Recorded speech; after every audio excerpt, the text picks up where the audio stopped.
अस्सलाम वालेकुम। मैं जावेद शेरवानी। कमिश्नर रावलपिंडी के जो मुबैना बयान है, जो जिसके सारा मुल्क उसने हिला के रख दिया अपने एक बयान के ज़रिए से, मैं उस पर बात करना चाहता हूँ।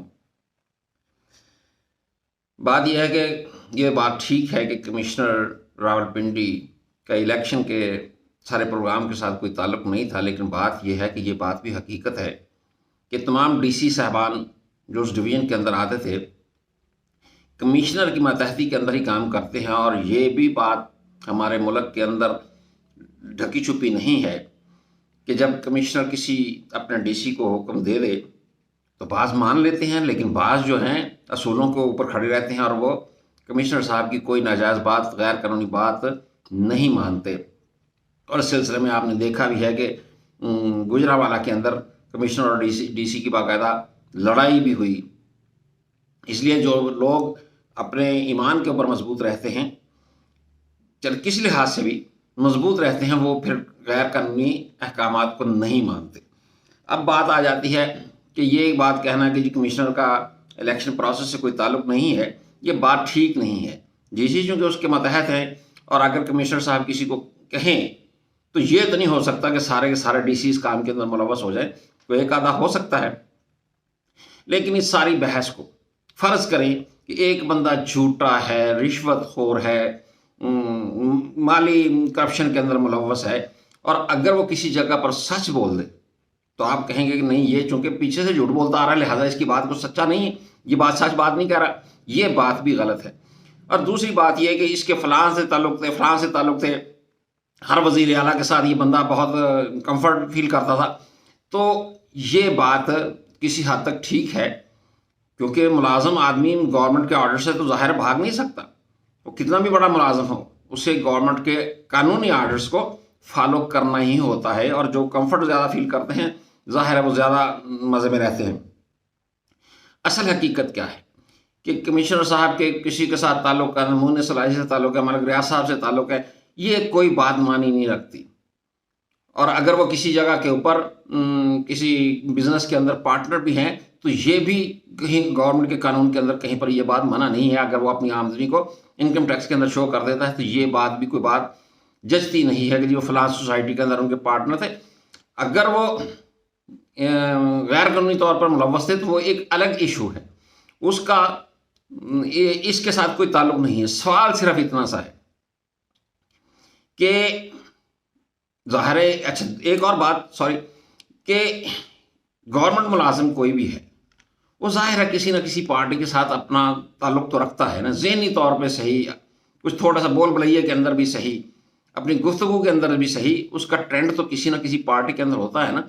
वो सियासत में प्रैक्टिकली हिस्सा नहीं ले सकता, लेकिन अपनी राय तो रखता है। लिहाजा ट्विटर के ऊपर वो क्या करता रहा, अगर हुकूमत पंजाब ये समझती है कि ये इनका ट्विटर के ऊपर रवैया ठीक नहीं था तो इन्होंने एक्शन लेना चाहिए था। अब आके ये बात क्यों निकाली जा रही है कि ट्विटर पे ये ठीक हो गया। असल नुक्ता जो मैं बयान करना चाहता हूँ वो ये है कि कमिश्नर साहब के बयान की इंक्वायरी होनी चाहिए, और उसका सबसे बड़ा सबूत, किसी को पूछने की ज़रूरत नहीं है, फार्म नंबर 45 ये असल सबूत हैं। और वो सारे फार्म को कैलकुलेट कर लें, उसके अंदर देख लें, रिकाउंटिंग कर लें, वो सारा मामला बिल्कुल दूध का दूध और पानी का पानी हो जाएगा। क्योंकि फार्म 45 जो है वो प्रिजाइडिंग ऑफिसर्स ने नीचे पोलिंग स्टेशनों के ऊपर फिल करना होता है, और ये मुमकिन नहीं होता कि इतने सारे प्रिजाइडिंग ऑफिसर्स को आप बेईमानी के ऊपर आमादा कर लें। लिहाजा ये मैं कहीं जुज़वी तौर पे हो सकता है, ये सारा आम तौर पर ये हो नहीं सकता, और ये जो जुज़वी तौर पर भी होता है ये 5-10 वोटों से ज़्यादा का मामला नहीं होता।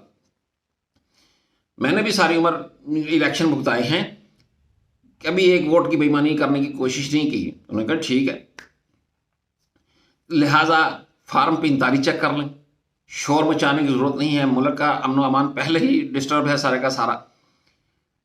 फार्म 45 कमिश्नर साहब के हल्के के तमाम प्रिजाइडिंग ऑफिसर्स के फार्म 45 इकट्ठा कर लें और उन्हें कैलकुलेट कर लें। क्योंकि फार्म 47 तो बाद में भरे गए हैं ना, लिहाजा वो तो कोई ऑथेंटिक डॉक्यूमेंट नहीं है। फार्म 45 को कैलकुलेट कर लें, मामला सारा ख़त्म हो जाएगा। खुदा के लिए کوئی صحیح سمت کی طرف سوچیں. اگر اس بندے نے بیان دیا ہے اس بندے کے بیان کی تحقیقات کر لیں, اور یہ آسان کام ہے, اور میرا خیال ہے یہ ایک دن سے زیادہ لمبی انکوائری بھی نہیں ہے. ثبوت تو کمشنر صاحب کو دینے ہوں گے, ادروائز کمشنر صاحب یہ رسک نہیں لے سکتے تھے. ہو سکتا ہے انہیں کہیں سے آفر ہوئی ہو, لیکن یہ بات کوئی اتھینٹک نہیں ہے کہ کہیں سے آفر ہوئی ہو. ممکن ہے انہوں نے خود ہی ایسا کر دیا ہو. اور یہ بھی بات کوئی دلیل نہیں رکھتی کہ جی پہلے ان کا ضمیر کیوں نہیں جاگا, اب کیوں جاگا. بعض دفعہ حالات ایسے ہوتے ہیں کہ سچ بولنے کی گنجائش موجود نہیں ہوتی, لوگ نہیں رسک لیتے سچ بولنے کا, اور جو ہی وہ محسوس کرتے ہیں کہ یہ پریشر زیادہ بڑھ گیا ہے ہمارے ضمیر کا تو بول پڑتے ہیں. اب یہ بات کہ وہ پہلے کیوں نہیں بولے اب کیوں بولے, یہ بھی کوئی بات بنیاد نہیں رکھتی. سوال صرف یہ ہے کہ ایک بہت بڑے ذمہ دار نے بات کہی ہے, فارم 45 اس کا آسان سا حل ہے, اس کو لے لیں. اللہ اللہ خیر صلی اللہ. السلام علیکم.